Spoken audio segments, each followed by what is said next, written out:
Assalamualaikum warahmatullahi wabarakatuh. Perkenalkan, nama saya Tri Andriani Pujalandari dengan NIM A1 C222045 dari kelas B, Prodi S1 Ilmu Keperawatan, Fakultas Keperawatan dan Kebidanan, Universitas Megareski Makassar. Di sini saya akan menjelaskan tentang kebutuhan kebersihan dan perawatan diri atau biasa disebut dengan personal hygiene. Yang pertama yaitu definisi. Personal hygiene berasal dari bahasa Yunani, yaitu personal yang artinya perorangan dan hygiene yang berarti sehat. Kebersihan seseorang adalah suatu tindakan untuk memelihara kebersihan dan kesehatan seseorang untuk kesejahteraan fisik dan psikis. Yang kedua yaitu tujuan dari personal hygiene.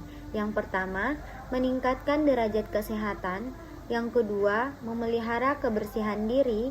Yang ketiga, memperbaiki personal hygiene. Yang keempat, pencegahan penyakit. Yang kelima, meningkatkan percaya diri. Dan yang terakhir yaitu menciptakan keindahan. Adapun manfaat dari personal hygiene, yang pertama yaitu membuat rasa nyaman dan relaksasi.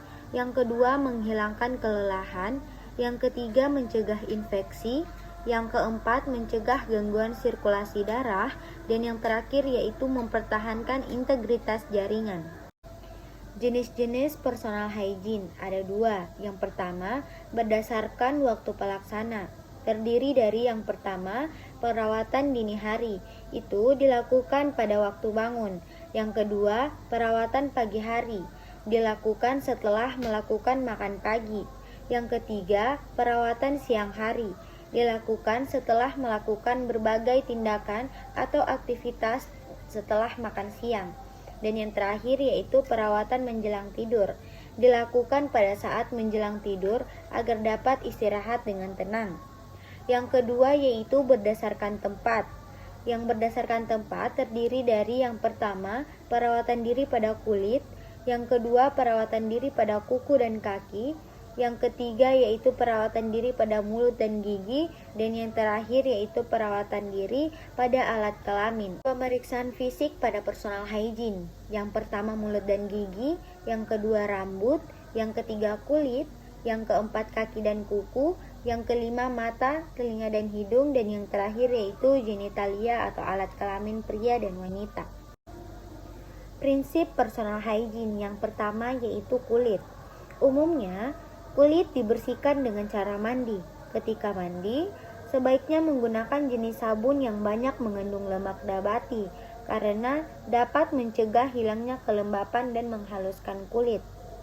Adapun cara perawatan kulit, yang pertama yaitu mandi minimal 2 kali sehari atau setelah beraktivitas. Yang kedua, gunakan sabun yang tidak bersifat iritasi. Yang ketiga yaitu sabuni seluruh tubuh, terutama pada area lipatan kulit seperti sela-sela jari, ketiak, belakang telinga dan lain-lain. Yang keempat, jangan gunakan sabun mandi untuk wajah. Dan yang terakhir yaitu segera keringkan tubuh dengan handuk yang lembut dari wajah, tangan, badan hingga kaki. Yang kedua yaitu kuku. Kuku merupakan pelengkap kulit. Kuku terdiri atas jaringan epitel. Badan kuku adalah bagian yang tampak di sebelah luar, sedangkan akarnya terdapat di dalam lekuk kuku, tempat kuku tumbuh dan mendapatkan makanan. Kuku sehat berwarna merah muda. Adapun cara perawatan kuku, yang pertama, kuku jari tangan dapat dipotong dengan pengikir atau memotongnya dalam bentuk oval atau bujur atau mengikuti bentuk jari. Sedangkan kuku jari kaki dipotong dalam bentuk lurus. Yang kedua, jangan memotong kuku terlalu pendek karena bisa melukai selaput kulit dan kulit di sekitar kuku. Yang ketiga yaitu jangan membersihkan kotoran di balik kuku dengan benda tajam, sebab akan merusak jaringan di bawah kuku. Yang keempat, potong kuku seminggu sekali atau sesuai dengan kebutuhan. Yang kelima, khusus untuk jari kaki, Sebaiknya kuku dipotong segera setelah mandi atau direndam dengan air hangat terlebih dahulu. Dan yang terakhir, jangan menggigit kuku karena akan merusak bagian kuku. Rambut. Rambut terdiri atas tungkai rambut yang tumbuh melalui dermis. Rambut yang sehat terlihat mengkilap, tidak berminyak, tidak kering, atau mudah patah. Pertumbuhan rambut bergantung pada keadaan umum tubuh atau normalnya rambut tubuh karena mendapat suplai darah dari pembuluh darah di sekitar rambut. Cara merawat rambut. Yang pertama, cuci rambut 1-2 kali seminggu atau sesuai dengan kebutuhan dengan memakai sampo yang cocok. Yang kedua, pangkas rambut agar terlihat rapi. Gunakan sisir yang bergerigi besar untuk merapikan rambut kering dan dilesi. Yang ketiga, jangan gunakan sisir yang bergerigi tajam karena bisa melukai kulit kepala. Selanjutnya yaitu gigi dan mulut. Mulut merupakan bagian pertama dari sistem pencernaan dan merupakan bagian tambahan dari sistem pernafasan. Terdapat gigi dan lidah pada rongga mulut yang berperan penting dalam proses pencernaan awal.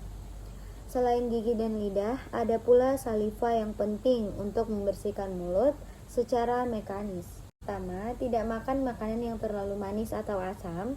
Yang kedua, tidak menggunakan gigi untuk menggigit atau mencongkel benda keras, misalnya seperti membuka tutup botol.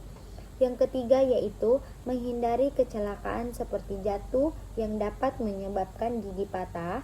Dan yang terakhir yaitu menyikat gigi sesudah makan dan khususnya sebelum tidur, dan memakai sikat gigi yang berbulu banyak, halus, kecil sehingga dapat menjangkau bagian dalam gigi. Mata. Mata yang sehat akan tampak jernih dan bersih dari kotoran. Kotoran dapat menempel pada bulu mata dan sudut mata. Adapun perawatan mata, yang pertama, usaplah kotoran mata dari sudut mata bagian dalam ke bagian luar. Yang kedua, saat mengusap mata, gunakanlah kain yang bersih dan lembut. Yang ketiga, lindungi mata dari kemasukan debu dan kotoran. Dan yang terakhir, bila menggunakan kacamata, hendaklah selalu dipakai. Jadi itulah pemaparan materi dari saya. Kurang dan lebihnya mohon dimaafkan. Sekian dan terima kasih. Wassalamualaikum warahmatullahi wabarakatuh.